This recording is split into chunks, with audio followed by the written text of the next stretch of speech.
Okay, everyone, I think we'll get started. There are still a couple of people who are just trying to get on, so hopefully they will be successful and they can join in a short while. So I just wanted to say hello and welcome to this exchange. This is how to influence behaviours using the ISM model. Huge thank you for registering to attend the exchange, and a huge thanks also to Osbert Lancaster from Changemaking for hosting the webinar. Osbert is also on our Sustainable Solutions Consultancy Frame, which hopefully EAUC members will have heard of. And this offers members 10% off the standard consultancy fees. I'll explain a little bit more about that a little bit later, just quickly. So just to introduce myself, I'm Lisa Walkley. I'm the Membership Services Manager for the EAUC. And as you hopefully all know, the EAUC delivered a Sustainability Exchange. It's funded by HESCI and led by Staffordshire University. So exchanges, probably quite a few of you have been on exchanges before, but just quickly, they are free lunchtime webinars on a range of sustainability topics. Anyone can host them. If you've got an idea or you've got some insight that you would like to share, please get in touch. We'd love for everyone to host an exchange at some point. It'd be fantastic. Hopefully, you're hearing me and you're not having any sound issues. There are a few people possibly we're still waiting for, but hopefully the majority of you can hear me. If you don't have a microphone and we get to the questions section at the end, just use the chat box. If you can't see the chat box, if you hover at the top of the screen where there's a green button, you should be able to bring down a screen and then click on the chat with participants function, and that will bring up the chat box. So do send a message at any point if you are having any troubles. So the format of the webinar is a presentation. I know Osbert's got a few interactive elements in store for you. It should be interesting. And then we'll do some questions at the end. So if you can hold your questions till the end, that'd be great. And then when we get to the question section, you can either use the chat box, or if you just say yes in the chat box, I'll come to you and unmute you and you can ask a question live. The webinar is being recorded, so if you've got a colleague that has missed it or you want to share it, you just need to pop onto the Sustainability Exchange a couple of hours after the webinar and you'll be able to view it again.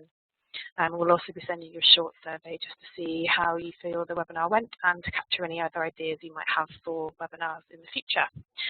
So that's all from me. So I will now hand you over to Osbert to take you through the content of the webinar. Over to you, Osbert. Great, thank you very much, Lisa. Is that coming through clearly for everyone? Yeah, I can hear you. Hopefully everyone else can too. Excellent. Okay, so just what I'm going to be doing in this session is introducing this ISM tool. All will be clear what that actually stands for, what it means in a few minutes. Just first of all, though, just to introduce myself, as Lisa said, I'm a consultant, facilitator and educator, and my particular sort of focus is all around social change for sustainability. And by that, what I mean, what I really look at is developing and supporting knowledge and skills and the development of systems to support social change. That can be policy and practice within organizations particularly. But also, which I think is where I'm sort of particularly interested in, is the role of culture in all of this. Culture, the way in which culture shapes our lives and our organizations, is so often left out of the equation. And that's something that I'm really interested in. And that's one of the reasons that I've wanted to share something about the ISM tool, because it is one of the behaviour change models that actually takes account of culture. Okay, so let's put this in context.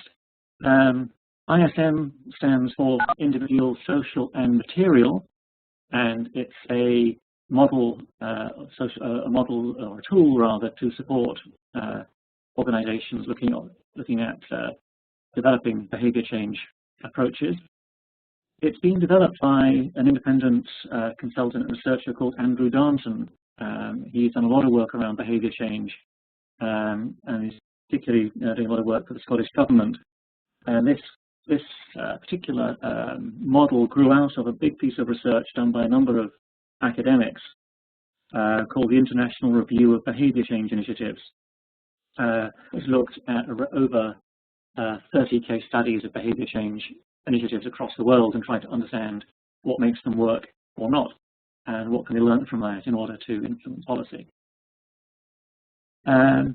So this has been being developed for a couple of years or so as part of that whole sort of huge strand of behaviour change work the Scottish Government's been supporting. And I was invited to a workshop a couple of weeks ago for staff and some selected partners who are there looking to encouraged to take up the ISM model and to get feedback on it. And from that, I thought it was an interesting model, and I thought it might be an interesting thing to share with yourselves. So it's a tool. The idea is to use the tool to develop approaches for influencing behaviour. But it is particularly designed for influencing behaviour in support of policy. So that's maybe one of the questions you might have later on is, to what extent is this applicable to organisations and institutions where you're working perhaps more with a slightly different approach, where we're not working with public policy, which is what the ISM model's working with. And one of the things that Andrew Darnton, when he was presenting about this, made really clear is that while many academics might be a bit upset about the way in which he's taken some of the academic material from different disciplines and woven it together, he feels that the key thing around this is really it is about providing a practical tool that people can get on with and use without having to understand the theory behind a lot of this. And in order to do that, it does integrate several different approaches.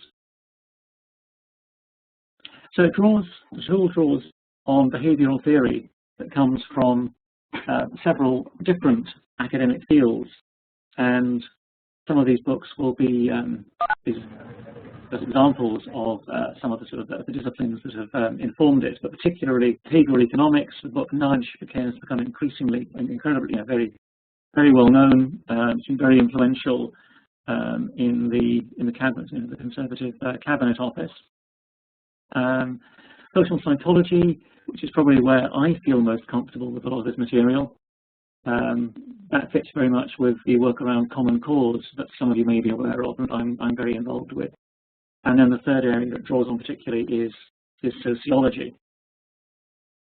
So the reason for that is that in analysing all these different behaviour change approaches, and then looking at how to develop something, a useful tool for people, it became clear to Andrew that we really needed all of these disciplines to have something useful to offer, and that it was important to bring them together and try and make sense of them in some way so that practitioners can actually use them.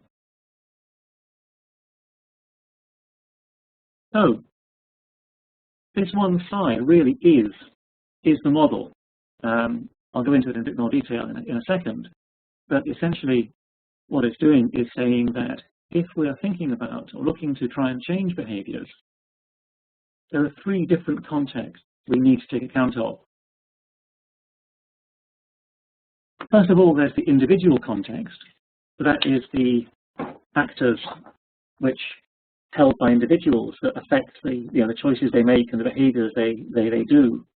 So that includes things like their values, their attitudes and skills, and also the sort of calculations that people make, whether they make them knowingly, they're calculating, can I afford to do something or other, or calculations they make unknowingly when they decide whether they're going to walk or catch the bus or get the car. So there's very sort of personal evaluations of costs and benefit. The S in the ISM is the social context. So that's the factors that are beyond the individual that shape people's behaviours. So that's stuff like the understandings that are shared amongst groups, social norms, and something like the meanings that are attached to particular activities. For example, taking the bus. What does that mean? It means very, very different people very different things for different people. Margaret Thatcher, I think, famously said that anyone who's using public transport after the age of 30 is a failure. So if you're talking about using the bus, if people have that meaning in their head, then that's going to influence the way in which they respond to your messages. And the social context also includes people's social networks and their relationships, and the institutions that influence the way in which groups of individuals behave. And then the third area is the material context. And I'm not entirely convinced that material is a terribly useful word here, because they're talking both about hard infrastructures like technology and regulations, but also softer influences, such as the way in which sort of people's schedules and habits, schedules and rules and regulations constrain and influence their behaviour. So that's the overall picture of the model, and the idea here is that in each, when you are using, we can look at each of the, when you're looking at developing a series of measures to support a policy change, policy intervention, you would go through each of these three contexts. So I know I've not got much time. I don't want to go into too much detail here. It's all available in some very useful sort of handbooks for users. But just going into a little bit more depth in each of these three contexts. The individual context, that's broken down into these, six different particular factors, which you can see here. And I hope that the text is visible on your screens. And each of these factors, there's some words there which may mean very particular things to us in a sort of very generic or sort of common sense, or colloquial sort of way. But in what they're meaning here is some quite very sort of specific academic meanings attached to some of these words, which help us really think through how we might intervene to change behaviours. So agency, for example, relates to both to sort of people's ability to which people have control over their own activities, their self-control, and also the confidence they have in order to undertake the behaviour and to see it through to completion. And these sort of agencies can be very, very specific to particular situations. So they may have agency in relation to installing microgeneration technologies in the home, for example, if they've got particular skills and so on to do that. They may not have agency in other areas. So habit is an interesting one. The way in which so many of the way in which we behave are not really driven at all by conscious thought or even by our attitudes. That's the way we do that. When we get up in the morning, we go through a certain routine, and thinking about those routines can be a really powerful way of shifting behaviour.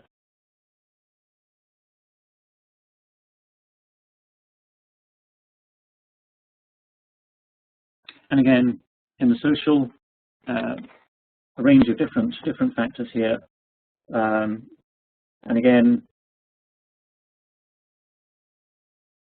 detailed descriptions of what each of these mean and how they're relevant. And so, for example, in terms of taste, these not just our own individual tastes, but the way in which sort of taste signifies one's belonging to particular social groups. How the ways in which that sort of behaviour is influenced by those tastes, and how changing those tastes through the use of opinion leaders and so on may help shift that sort of behaviour. A really critical factor in all of this is the norms, social norms. Incredibly important. And what we're talking about here is people's perception of how other people would view their behaviour. So if one feels that one's sort of stepping outside of the norm for one's social group or one's colleagues, one's less likely to adopt that behaviour. And then on to the material. Again, just to remind us that, here we're talking about both hard and soft material factors. So infrastructure, very clearly, there's no point encouraging people to use the bus if there isn't a bus service. Whereas sort of rules and regulations, again, they're not physically material, but they control the way in which people can or cannot, will or will not use particular technologies and so on. You're working with a client who are keen to encourage their staff to use public transport and shifting starting to monitor mileage to take track of carbon emissions. So they're putting pressure on their staff to use public transport. The staff, on the other hand, are also subject to very, very stringent rules about the use of laptops in public spaces because of confidentiality. So they're caught by these rules which are saying you can't do certain behaviours on public transport. So these are really crucial. These sort of aspects are really crucial in terms of changing behaviour. So let's whiz through all of that, and let's take us through a little case study that has been developed to sort of a number of case studies in the handbooks. This is one of them, which I think is quite interesting.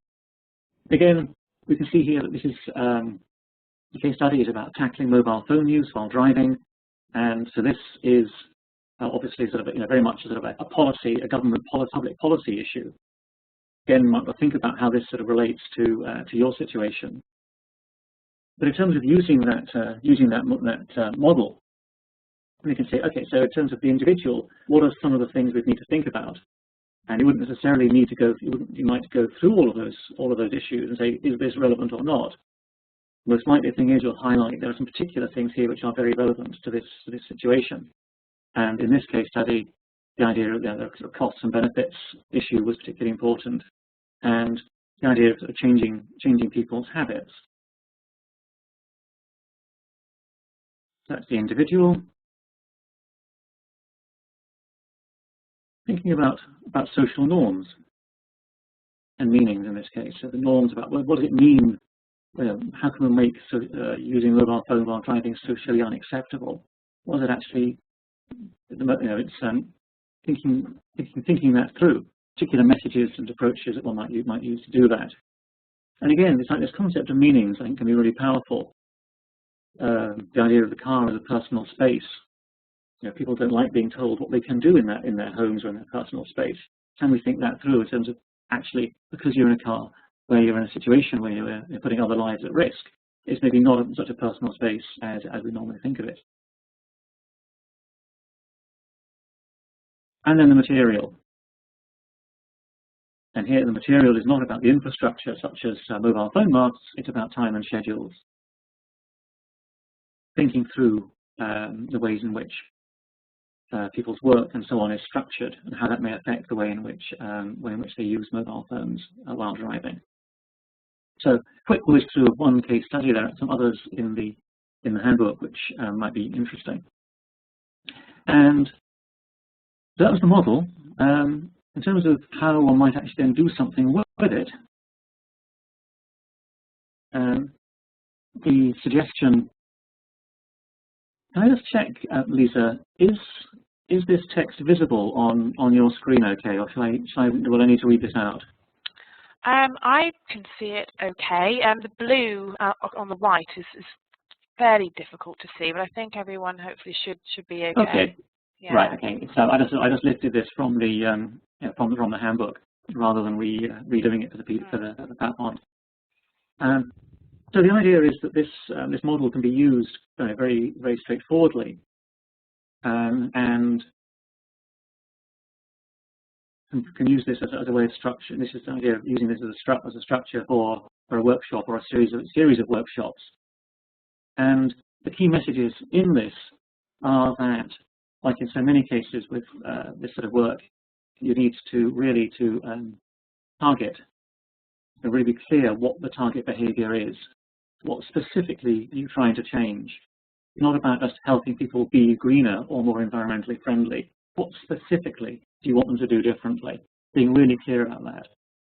And certainly in the case study sort of role play thing I was involved with, that proved really quite difficult. It's very, you can go around in circles of what actually really we're trying to do. So that's really important.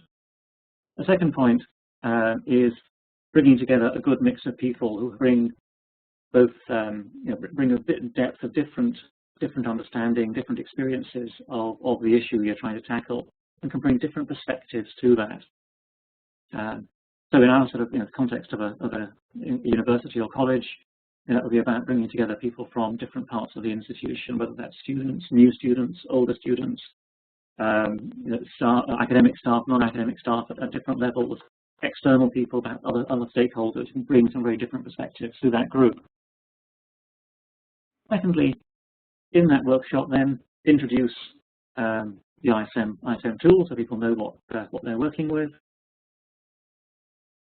and then outline where are we at the moment, what existing policies do we have in place, what do our surveys tell us about what people are doing at the moment, what knowledge can we draw on elsewhere about which aren't to help us understand this situation.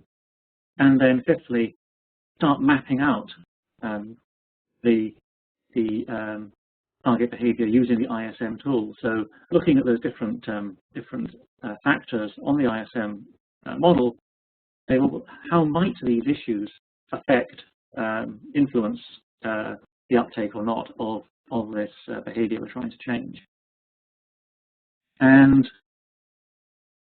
once you've gone through that sort of initial just diving in and picking out the ones you think are interesting or relevant, then just make sure, are there any that haven't been covered, and do they have something to bring to the table? And then they may not, but just making sure that you've made sure you've ticked them all off, at least you've considered them. And then, fairly straightforward, but just look at what are the sort of key issues coming out here? What are the priorities? What are the initial ideas you might have for developing an initiative or a change? And then start mapping out, well, how does what we're proposing here, how does that fit against the existing things that are already happening in our institution? And then looking for the gaps and ideas, and to generate new policies and approaches, tools, events, or whatever that will help tie all this together. And obviously, then easy to come up with the ideas, perhaps, then putting it into practice. So a really clear package of these different interventions that all fit together, all pulling in the same direction, and are very clearly fitting in with the policies and sort of situation of the particular institution.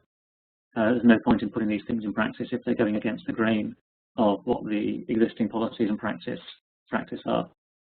So that's the quick overview of how I might use that. What I thought we would do now is, before we go sort of into questions and discussion, I thought we would try a bit of online exercise, and I've not tried this before in this sort of format online, but I'd like to imagine that we are in that sort of workshop. We've already gone through the task of deciding what the target behavior is, and agreed that the target behavior we're trying to influence is we want to increase the uptake or the use of the ISM model in universities and colleges. So what I'm going to do is try and divide you into 3 groups, and this will we'll see if this works depending on sort of how whether people's birthdays are random or not. But what I'd like you to do is all of you whose birthdays are in the period between inclusive in January and April, the first third of the year, I'd like you to think about what individual factors are might influence the uptake of the ISM model in this situation. So looking at those different models, those different factors in this individual section, think about what those factors might be.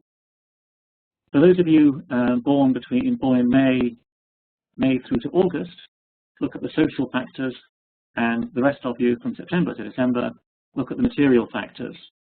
And what I'd like you to do is just take literally a couple of minutes, 1-2 minutes, and just using the text box where you can type in the text messages, just type in some thoughts, a couple of thoughts about which of these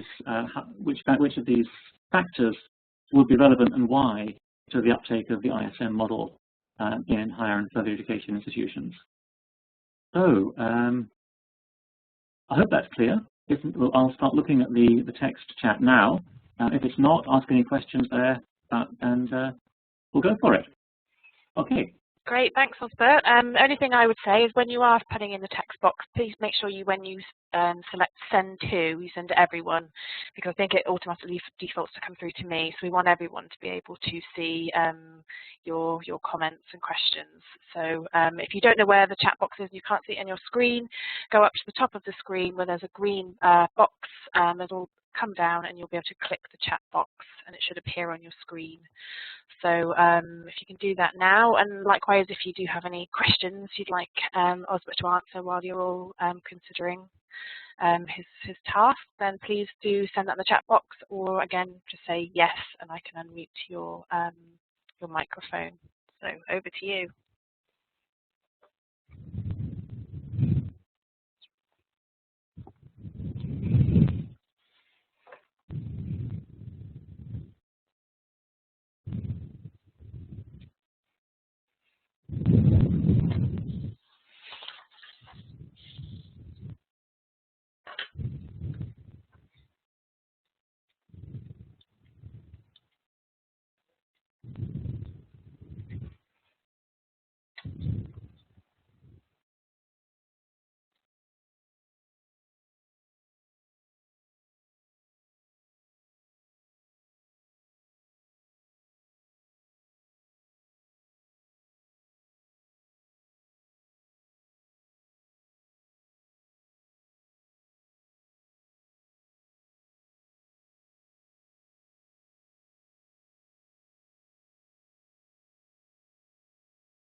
Great, thank you for that.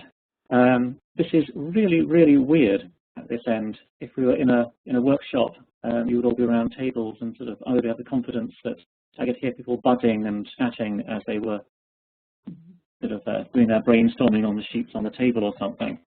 Doing this without seeing what's happening apart from some text coming through, but I'm glad they're coming through, is very strange. Okay, so I'm not going to go through any of those particular comments there. We haven't got time, but just I think the point of this, the exercise is to help you see, and I think we can see this from looking at the text stream. You're clearly picking up the ways in which this model can help identify, making sure it's covering all the bases. So, Lisa, can I hand over to you to maybe sort of chair the sort of question and discussion bit? Yeah, sure. I think there are a few questions. There are a few questions there. But I thought I'd let you. Okay. Let's go with David Charles' question. So, how can the networks and relationships which are naturally formed in higher education and further education be utilised in the ISM model? Okay. I'm not sure that the nature of the relationships and so on in an HE or FE would be any particularly different from any other organisation or institution. I think the key thing here will be thinking about the ways in which how those connections and relationships maybe can help spread out, sort of promulgate the behaviour across the institution.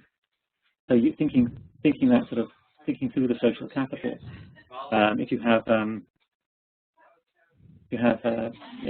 uptake in one area, one department, who do you know in another department where there's a good relationship where you may be able to encourage them to take it up because of that sort of personal relationship, whether that's sort of formal or informal.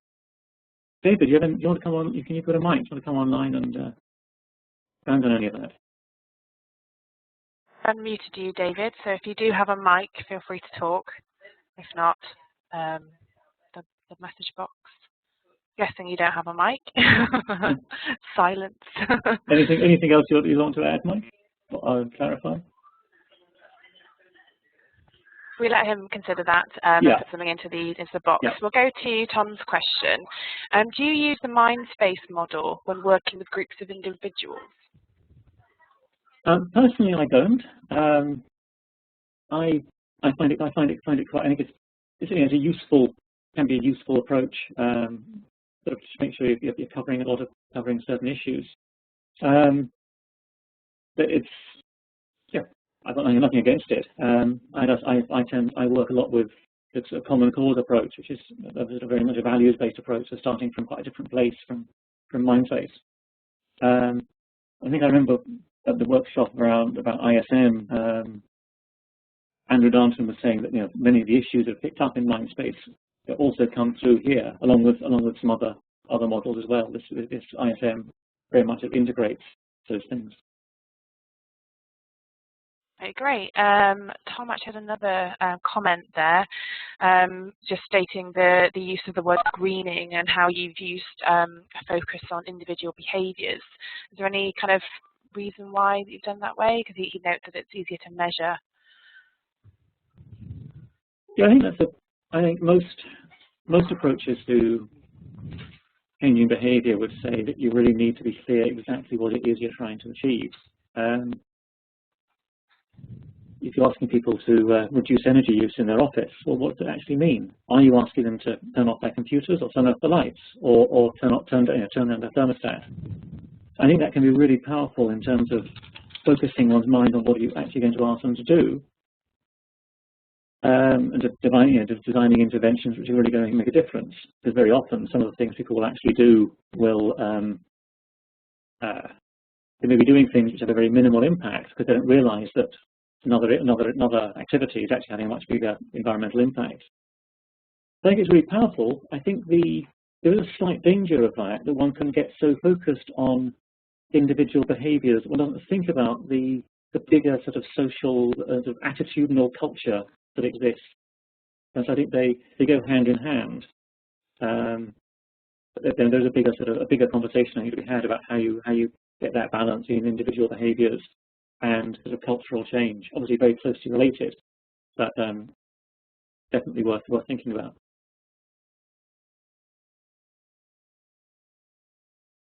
Okay, if there are any other final questions, do put it in the chat box. So Osbert, you obviously mentioned at the start that you were considering this as a model. What's your opinion on it now that you've had a few comments back from people and we've been using it in application? Do you think it's a good way forward? I think it's got a lot going for it in terms of when you're getting a group of people and you're going to, you've got a task. You're tasked with running a workshop to develop a policy or develop a work plan around implementing some sort of behaviour change. I think it's got a huge potential there, really to help everyone, give everyone a really clear picture of what it is we're trying to do and the different things people need to think about, and a common language to do that. Where I'm going, it's very much a tool rather than a philosophy of social change or sustainability. I think that's where for me, my underlying sort of philosophy or approach to social change, very much values based, very much about sort of helping develop a values based culture to engage with sustainability and climate change and so on. So I think as long as you see that they're two different but compatible things, that's fine. I think using just the tool without really thinking about the bigger cultural issues around that, the bigger sort of philosophical things about, well, what are we really trying to do about climate change? What does sustainability really mean for us as an organisation, as individuals? I know that's not for everybody. I think if one forgets that, one could, one could be sort of focusing too much on the detail without seeing the bigger picture. I don't know if that answers the question. That's great, thank you. Just seeing the final question at the bottom, and obviously Osbert put on screen there some information. So that's the go-to place for all the case studies and all the information. Okay. So I've not, those are just, if you Google those, you'll find them all on the Scottish Government website, all downloadable there. Fantastic. Okay, great. Well, that's the end of the webinar. I just quickly wanted to let you know about sustainable solutions. So if you wanted to hear more from Osbert or had any other pieces of work that you wanted to, you needed some consultation with, and you needed to share the workload, we do have a framework called Sustainable Solutions where we have a range of experts who can support you. And as an EAUC member, you'll get 10% off the standard consultancy rate. So that could be something related to a piece of work on behaviour change, carbon management, or our experts have lots of different expertise. So go and have a look on the AUC website and get in contact with us if there is something and you would like to save a bit of money on it. So great, thank you everybody for today. As I said, the presentation will all be available, including those links on the Sustainability Exchange the next couple of hours. So like Osbert said, you can just Google it. So please do go ahead. Thank you very much for your time today, and hopefully we'll see you on the next exchange.